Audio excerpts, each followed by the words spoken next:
Hello everyone, welcome back to another episode on the channel. My name is John Frashante, and today I'm going to talk about the Atlanta Trust and what's going on in Atlanta surrounding the Silverbacks. Because, as we all know, the Silverbacks are league owned for the year. NASL Commissioner Bill Peterson has said if they don't find an owner by the end of the year, then they will fold. Silverback supporters are upset about that feeling. They had to have one campaign in the past to save our Silverbacks before the season started, and that's what happened. And they weren't successful, and the league noticed what was going on about that Save Our Silverbacks campaign, that they just took the team under their belt, funded them for this season, and they have been successful. They have been playing great. Fan support has been there.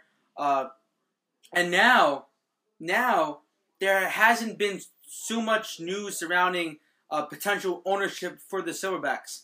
And the fans, the supporters of the Silverbacks, are getting antsy, are getting upset, and are having that fight, that campaign once again, because they feel that their team, the team that they love, that they support every single week, that they fight for, that they love, may not be here for the future, may not be here for next season.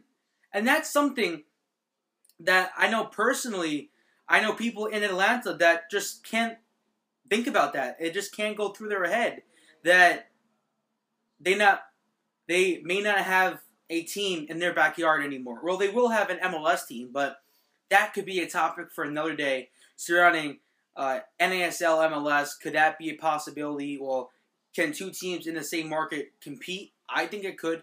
Maybe we'll have a video about that on the channel real soon. But discussing the supporter aspect, that they started a trust, a group of supporters in Atlanta started a trust. And that trust is just for them to start a campaign once again, for them to gain some support, for them to just show the league once again that there are tons of supporters that want to see the Silverbacks stay around. And we know that if they do stay around, they're not going to be the Silverbacks anymore. They have to change their name because the owner that once owned them owns the name Silverbacks. So if they do get bought out, or if the Silverbacks or the Atlanta team in the NASL, if they do stay around for the future, they have to change their name. A rebranding would come soon if that happens. But we have to start out with this campaign, with this NASL Atlanta Trust. And their aims is to keep NASL club in Atlanta with partial supporter ownership. And the one issue is getting that owner to own 51% of the club, and for him to sell the other half of the club to the supporters. And that's the one issue that I don't know if an owner is worried about MLS coming in 2018 or 2017, whatever year MLS is coming in to the Atlanta market. But I feel that that shouldn't be an issue, that an owner should come in and compete with MLS, because the Silverbacks are a successful team this season. And they do have fan support. A trust is trying to show that league-wide. It's trying to show that the Atlanta Silverbacks supporters can come together, can fight together. And it's not just the Silverbacks supporters that are going to come together. It's supporters from around the league, around the world, that want to start this movement. And it has to happen in a quick. It has to happen quickly, because there has to be a lot of campaigning, a lot of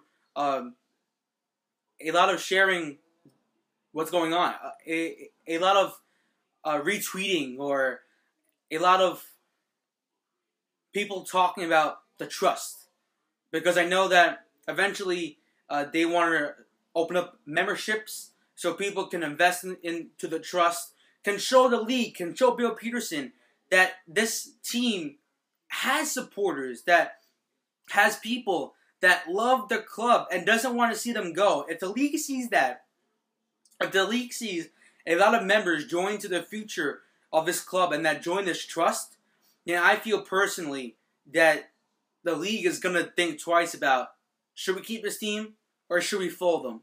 If they fold them, they are going to have so many supporters that are not going to follow the NASL anymore. And that should be number one on their list, is losing supporters to losing a big market if they want to compete in D1. So those are so many issues of why they should keep this team in Atlanta. So if you guys think that they will stay in Atlanta for the future, leave that in the comment section below. Also, if you want to check out this NASL Atlanta Trust, follow them on Twitter at NASL_ATL_Trust. Also, give them a follow. Check out their Facebook account as well. And if you want to volunteer, I know they're always looking for volunteers, so check that out and spread the word and help out the movement, help out the trust. If you enjoyed this video, leave a like, subscribe to the channel because we have tons of content coming soon.